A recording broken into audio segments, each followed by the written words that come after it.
Warning: this story contains artistic depictions of sexual conduct. All characters in this story are over the age of 18. Any similarities to real people, living or dead, are coincidental.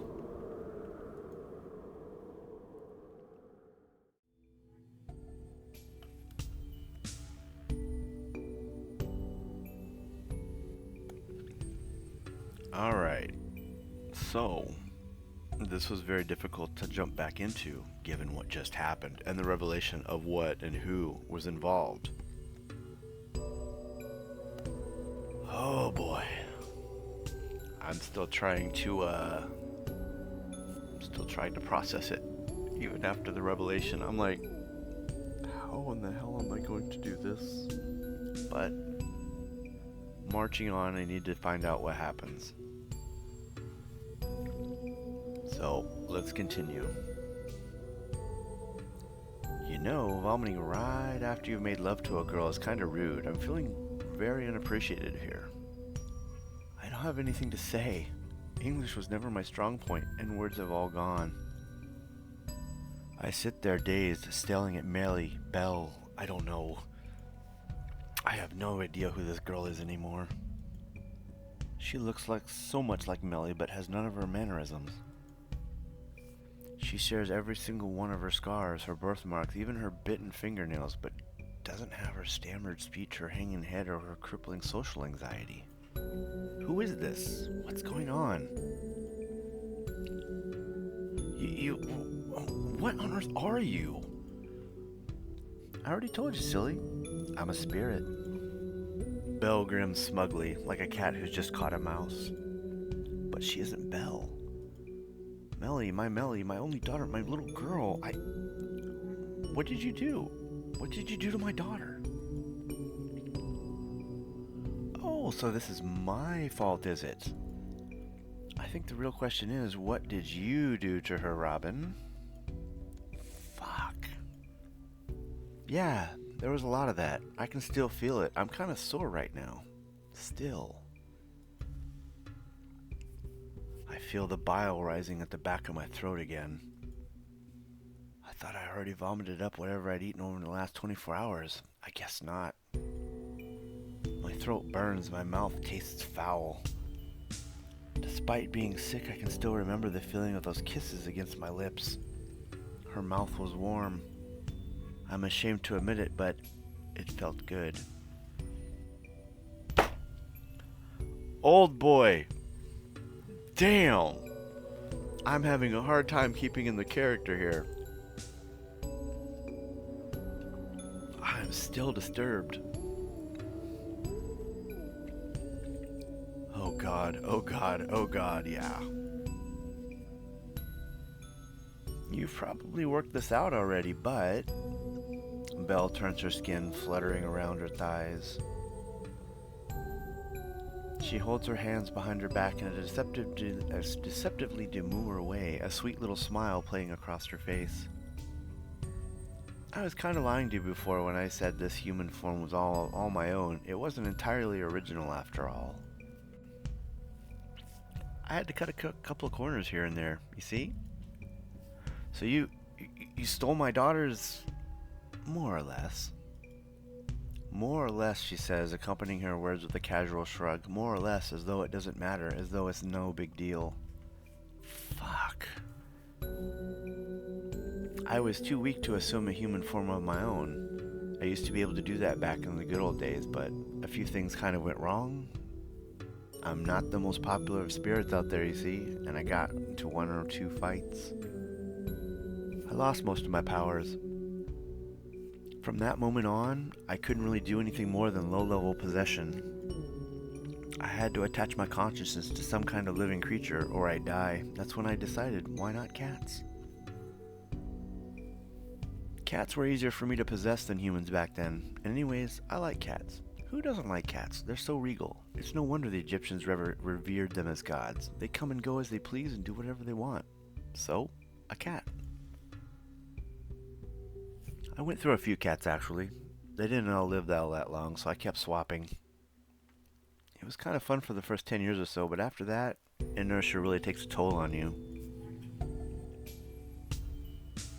Nobody talks to cats, and if they do, they don't expect an answer. Since cats can't talk, I couldn't exactly respond either. My vocal cords weren't cut out for this. I felt like I was going insane. Maybe I did. I know, I already told you this, but I think I really would have lost my mind if you hadn't tried to save me back then. It gave me a reason to keep going, to keep living. That was when I decided to get my hands, not that I had hands, on a human body as quickly as possible. But why did you choose Melly? Well, why did I? I wonder.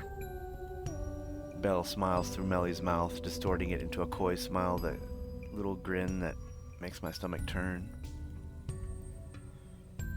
There were a few reasons. I won't bore you going into too technical an explanation, so I'll try to gloss them over. Firstly, she lived close to you. I decided since you were the one who saved me, I wanted to stick by your side and thank you for your help. I don't like being in debt to other people, you know? Secondly, she was depressed. Depressed people are always easier to possess since they don't put up as much of a fight. I guess they don't value their lives all that much. Poor Melody was so conflicted, and she hated herself so very much. Having a father with this much high expectations didn't help. She was living from day to day because she had to. She was not a real human being, but a shadow. She was only doing whatever society demanded.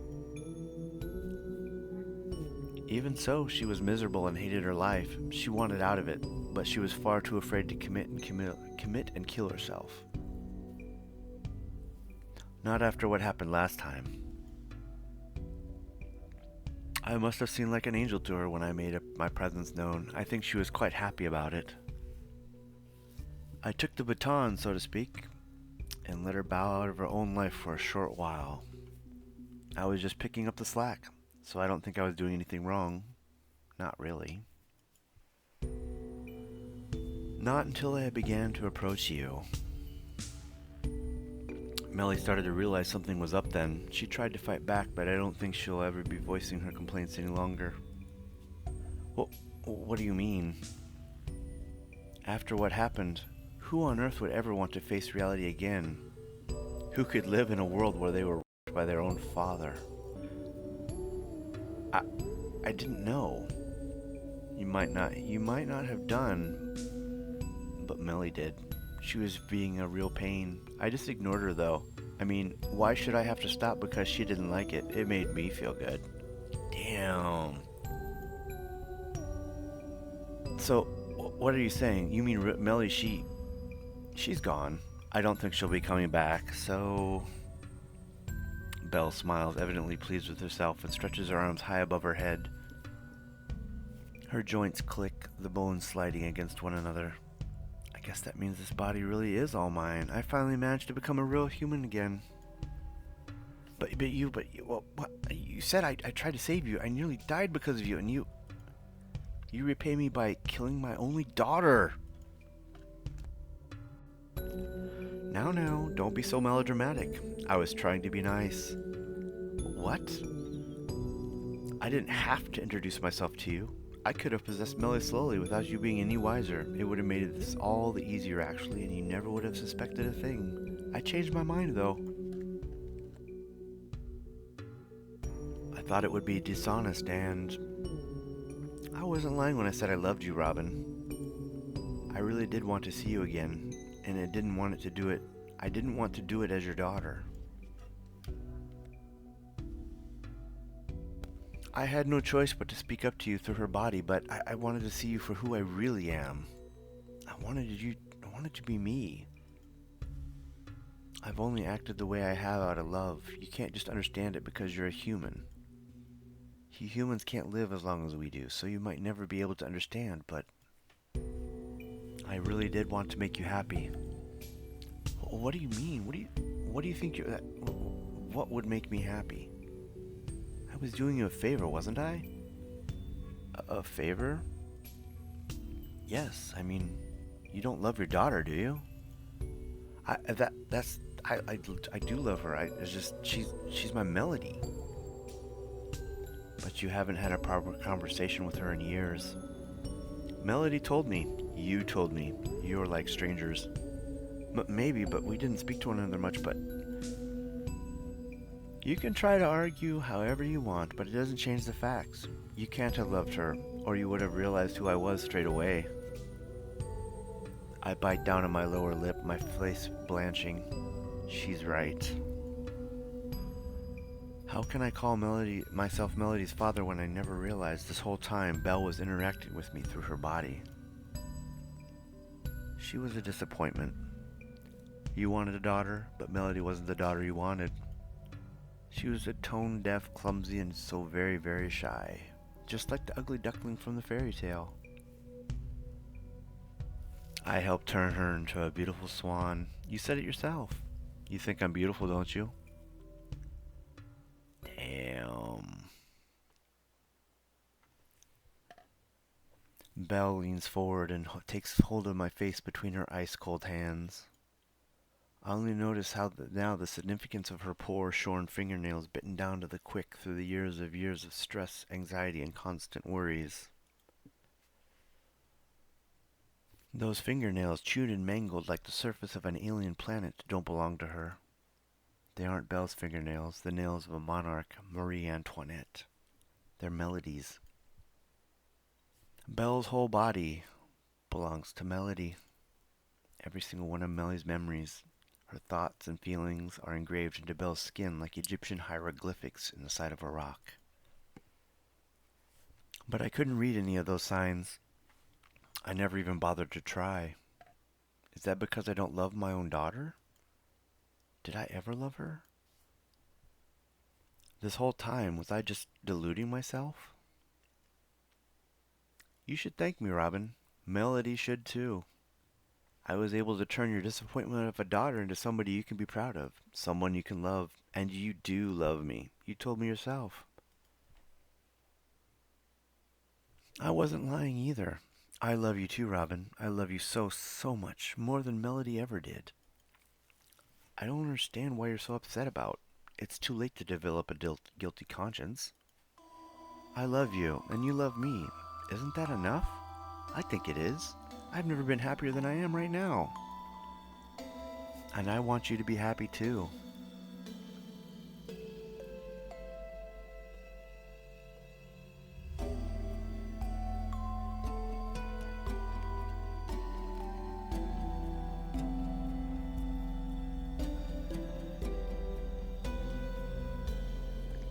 This is honestly a shocker, and the fact that it just ends like this leaves me so many questions. I'm hoping that I do have ability to look into this more. I don't think I am though, because this isn't a typical visual novel where you have choices. This is where it is just you're railroaded into things. Overall, a really interesting story about a guy who comes full circle with the reality of what he is, his life, and what he's done. But I have to ask, what is the aftermath to all this? What happens to Melody? What happens to Robin? What happens to Sally? How does Melody fall into this? I'm gonna have to censor that. Oh my god. I can't believe they're showing that part.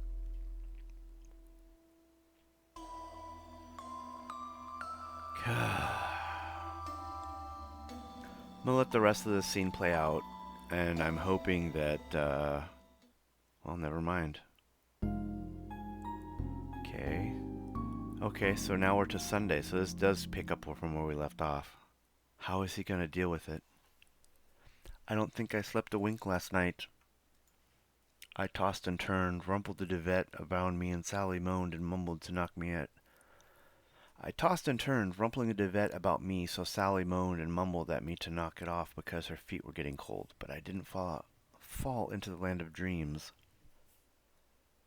Even if I had managed it, I doubt I would have had any dreams. More like nightmares. Pale limbs, long and slender. Long and slender, blah. Sooty black hair.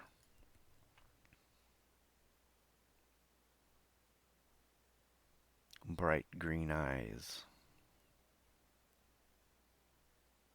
Belle. Or is it Melody? Did any of that really happen? I don't know.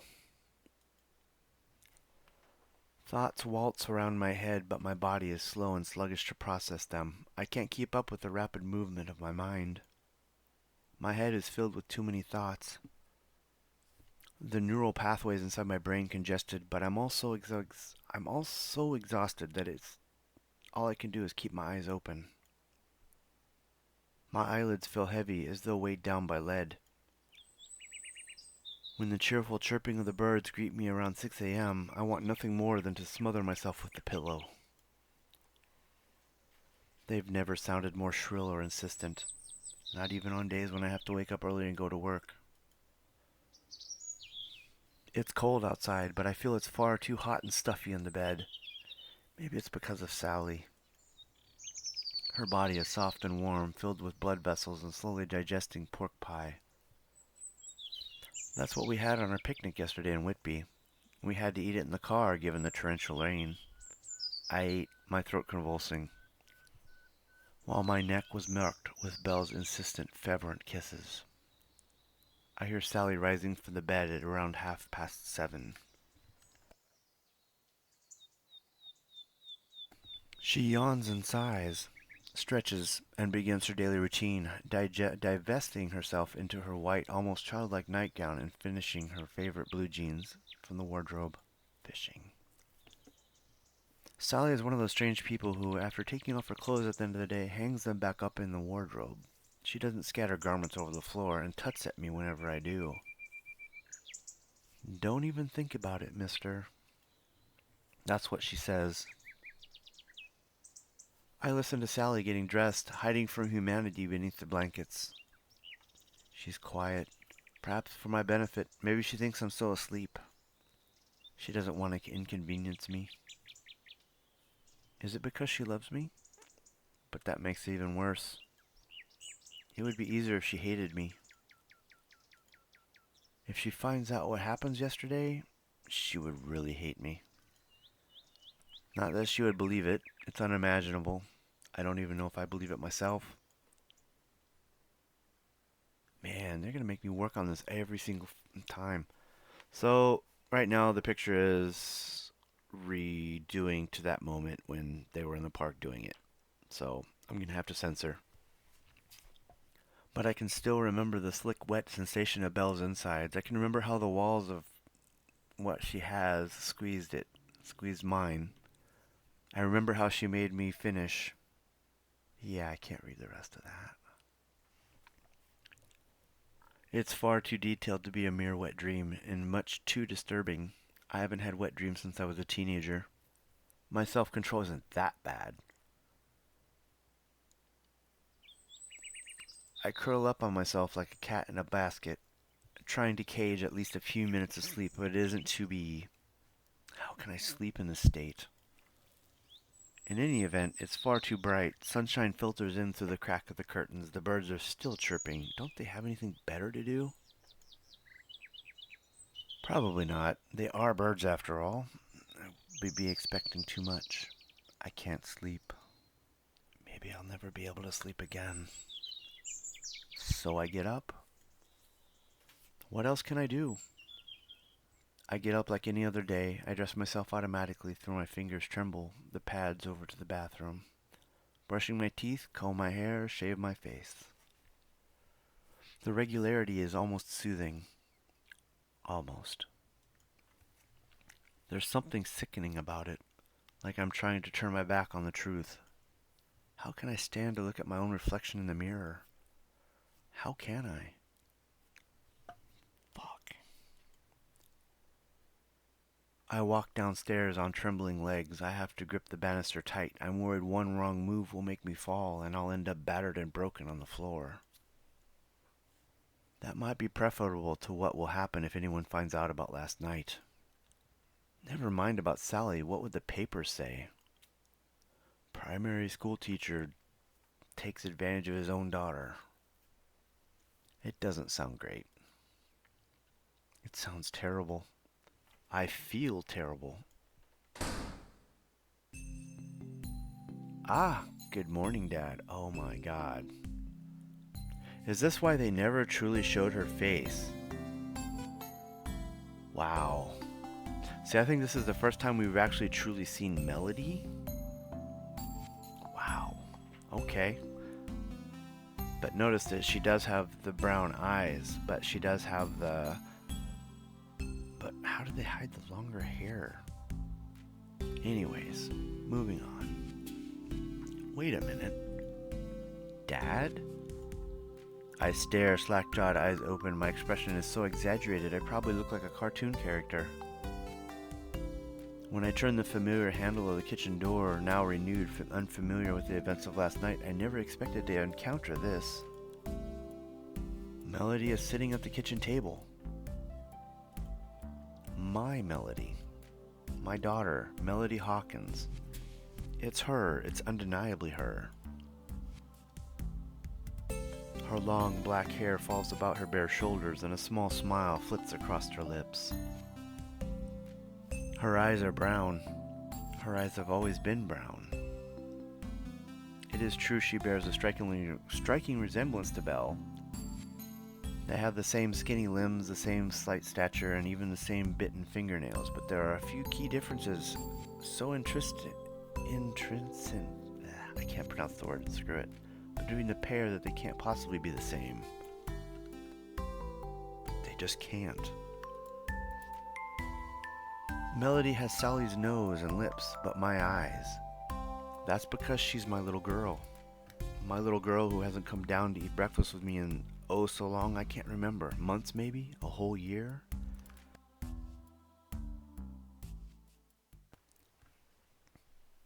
Not since Sally and I found her in the bathroom, curled up inside the tub. Her eyes were open, but just barely, and her chest rose and fell so subtly she could have been a corpse. She was so cold, limp, and lifeless, I almost thought she was a corpse. Melody tried to kill herself 1 year ago. Sally and I called an ambulance. We went to the hospital with her. Sally was crying. I was too surprised to do anything much other than swear under my breath. My knuckles clenched together. I probably looked like I was going to hit somebody. The doctors pumped her stomach. She was sick for a few weeks and had to take some time off for school, but she was fine in the end. As right as rain, as one of the nurses said. A smiley woman with caramel-colored hair. I liked that nurse a lot. She made my awkward trips to the hospital more bearable. Melody certainly never made an effort.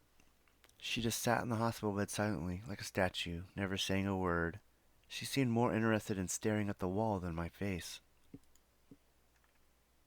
It was almost as if I had wronged her, which is ridiculous. She was the one who tried to kill herself. But maybe she was tired of making an effort. She must have been making an effort for a long, long time, until it all became too much. She wanted to kill herself, and I never realized. After that, she became something of a recluse. She was always hiding away in her room. She never came down for breakfast. She walked herself to school. She graced us with her presence at the dinner table for 5 or 6 minutes per evening. That is, until she bothered to come down at all. Even then, she never lifted her head, never looked at my face. Can it really be? After all this time, is she really back? Melody. Hey, Dad. Melody kips her head to one side. The sunlight shines into the window, catching her hair so it glistens. And for once, she isn't wearing one of those awful oversized hoodies she favors. She's dressed in something soft and feminine that actually flatters her figure, and it displays a bit of skin, too. I always knew she could look cute if she tried. She just stopped trying. I know I've worried you a little this last year, and I'm really sorry. I was going through a hard time. But Mom spoke to me yesterday after we got back from the trip. She said that you were trying really hard, and I hit the right mouse button, sorry. It made me think about some things. I thought maybe I didn't appreciate everything you did for me, and I know I can be a kind of difficult. I don't think it'll ever make everything better, and it might be a little hard, but for what it's worth, She glances up at me beneath her eyelashes shyly, so demure it almost takes my breath away. She's far more beautiful than I ever dared to imagine. She's become so beautiful in such a short pace of time. I missed it. I never noticed because I didn't pay attention. I'm sorry. It's fine, Melody. I cough. Obviously things aren't fine. I don't know if they'll ever be fine for a while, and it would be delusional to say that they are, but... Robin. Sally rests a hand on my shoulder. She gives me a warning look. You're saying too much again. Oh yeah. Oh, sorry. Melody laughs. She actually laughs. It's a tight, gentle sound, soft and musical, like a chiming bell. Bell. And what do you think of Melody's new dress? It's pretty, isn't it? Oh, yes. I was about to say it looks... familiar. Disturbingly so. Didn't I see that dress last night?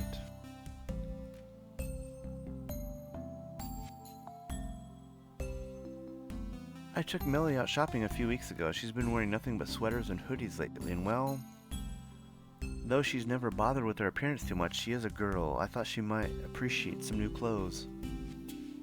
If you're in a rut, changing your wardrobe can help. It's rather simple, but human brains aren't overly complex. Sometimes we just need a change of pace. You're right, Mom. I feel a lot better now. I knew you would. You just had to trust me. Wait, so did you pick this dress, Sally? Mm-hmm. I thought it was cute, and it was on sale. Isn't it a bit revealing?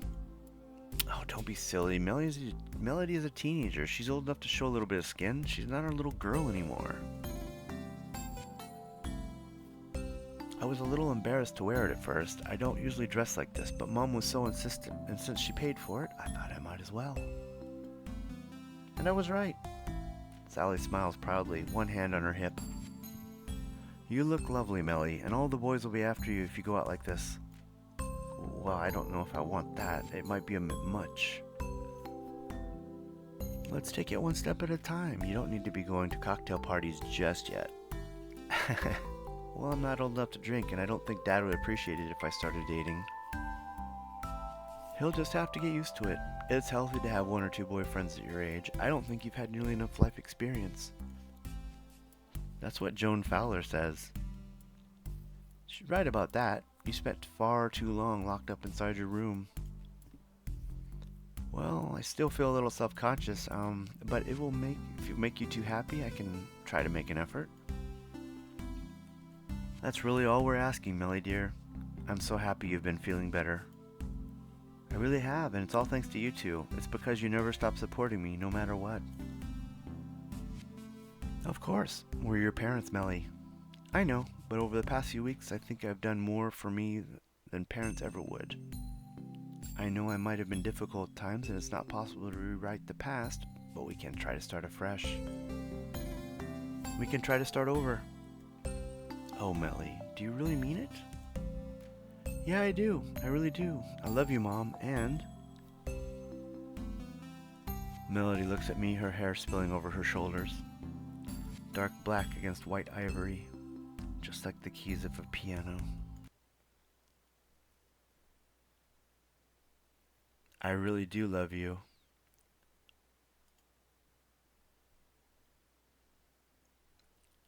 Dad. I like how it says Melody in quotation marks or question marks, sorry. Oh, damn. Oh no, the green eyes have shown. She's still here. Oh, plot twist. Has she taken... She has.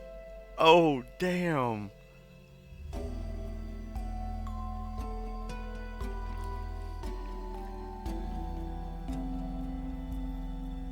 Oh, damn. Okay, okay.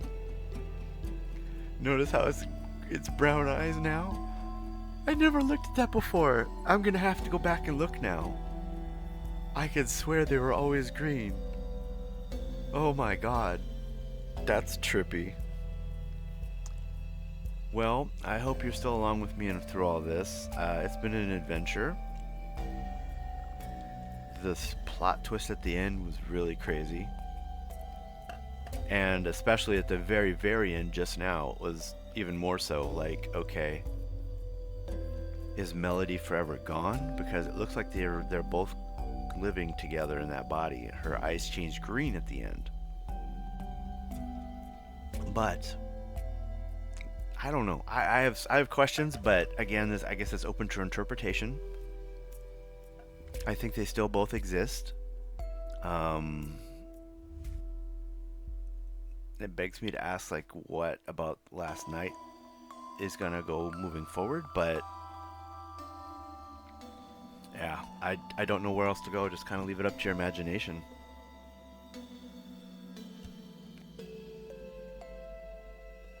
That being said, I was browsing through itch.io the other day, and I guess Ebihime, the maker of this game, Sweetest Monster, has a sequel.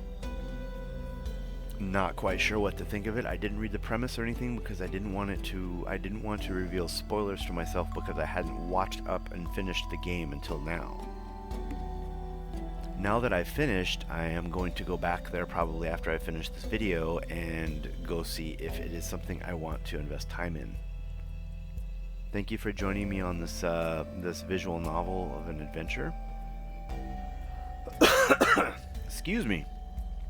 Or a visual novel on rails, as I would call it.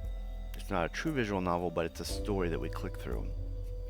Long story short, thank you for watching this and playing this with me, sharing on this adventure and the shock and discovery that happens towards the end, and of course this old boy type ending. You can't deny this is not an old boy ending. Anyways. Until next time, I will see you all in the next video. Cheers.